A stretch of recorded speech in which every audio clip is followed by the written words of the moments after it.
Hello बच्चों, मैं हूँ मेधा और आज हम अध्ययन कर रहे हैं विज्ञान भारती थर्ड कक्षा 8 अभ्यास 19 माइक्रोसॉफ्ट एक्सेल। तो आइए अभ्यास प्रश्न शुरू करते हैं। प्रश्न नंबर 1, नीचे दिए गए प्रश्नों में रिक्त स्थानों को भरिए। यहाँ पर में पढ़ेंगे उत्तर। पहला प्रश्न है का कॉलम, यहाँ कॉलम पढ़ेंगे।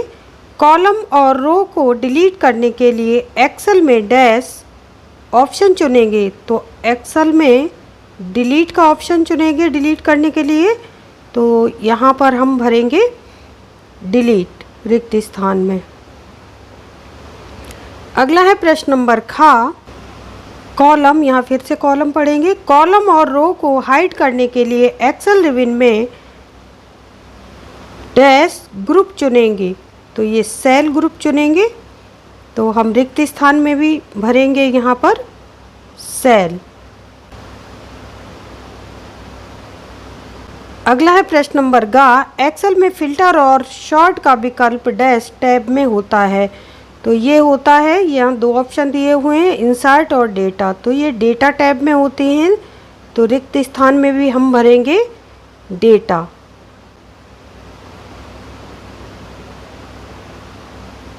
अगला है प्रश्न नंबर 2, नीचे दिए गए प्रश्नों में सत्य तथा असत्य चुनिए। प्रश्न है पहला का MS एक्सेल में नए, यहाँ कॉलम पढ़ेंगे। कॉलम या रो जोड़ने के लिए आपको इंसर्ट टैब का उपयोग करना पड़ता है, सत्य है या असत्य है? तो हम यहाँ पर लगाएंगे सत्य। प्रश्न नंबर खा, आप बस रो और कॉलम के शीर्षक पर क्लिक करके उन्हें हाईलाइट कर सकते हैं, सत्य है या असत्य है? तो ये भी बिल्कुल सत्य है। तो हम लगाएंगे सही का निशान। अगला है प्रश्न नंबर गा, MS एक्सेल में नए कॉलम, यहाँ कॉलम पढ़ेंगे, और रो जोड़ने के लिए आपको सही रो और कॉलम चुनना जरूरी है। तो यहाँ पर सत्य या असत्य? तो यहाँ पर भी हम लगाएंगे सत्य। प्रश्न नंबर 3, दी गई तालिका के अनुसार रिक्त स्थान भरिए। ये हमारी तालिका दी हुई है। नाम, उम्र, वर्ष में रानी की उम्र 13 वर्ष, फिरोज की 14,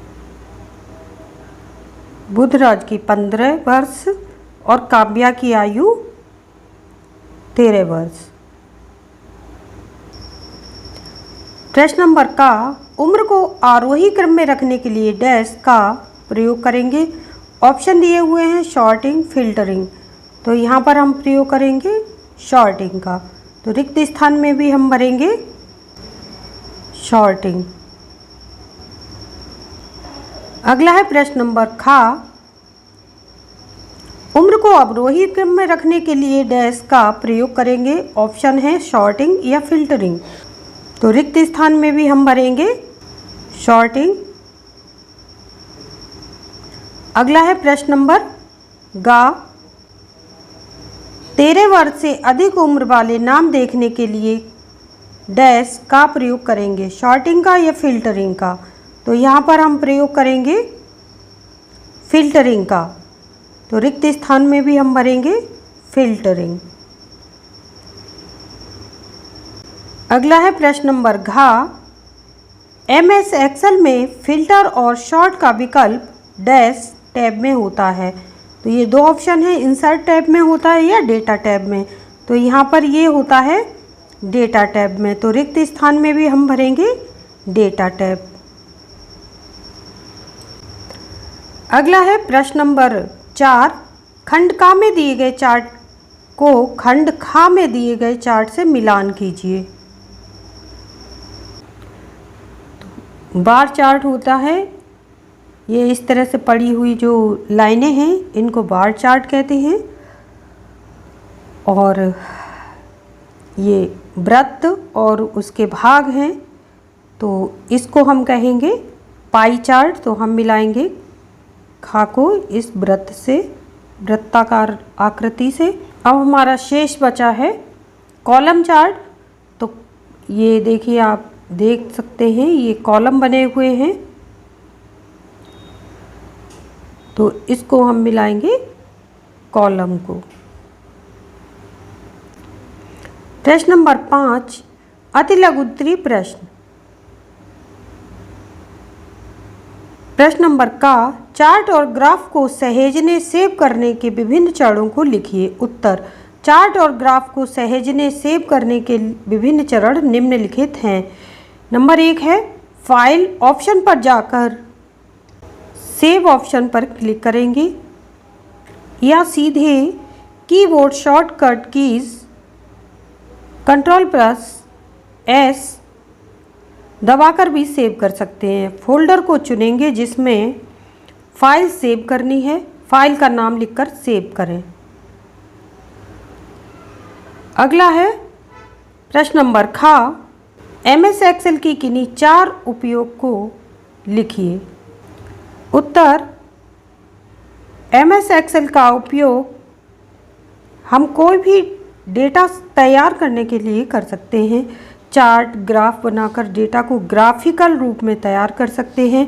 फिल्टरिंग के माध्यम से हम डेटा केवल चयनित मानदंडों के आधार पर भी प्रदर्शित करेंगे। इसमें हम किसी भी प्रकार का सेट सेव करेंगे। अगला है प्रश्न नंबर गा, MS एक्सेल सीट में कॉलम इंसर्ट करने की प्रक्रिया के चरण लिखिए। उत्तर, किन्हीं 2 कॉलम के बीच में एक नया कॉलम इंसर्ट करने के लिए प्रक्रिया के निम्नलिखित चरण हैं।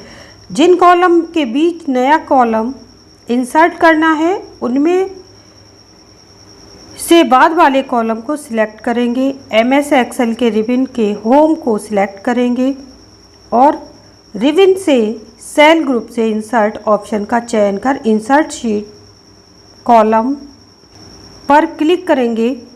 एक नया कॉलम पहले के दोनों कॉलम के बीच में जुड़ जाएगा।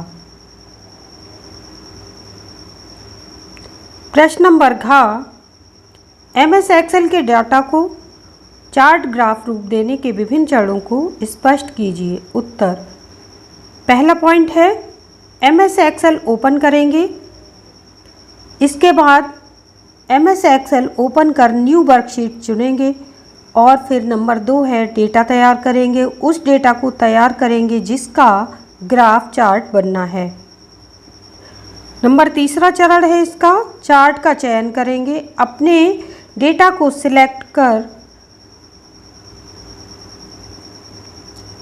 इंसर्ट टैब पर जाकर चार्ट या ग्राफ के विकल्प पर क्लिक करेंगे। नंबर 4, चार्ट ग्राफ पर क्लिक करने के बाद जिस प्रकार का चार्ट या ग्राफ बनाना हो उसे सिलेक्ट करें और बार चार्ट, पाई चार्ट आदि बनाएं।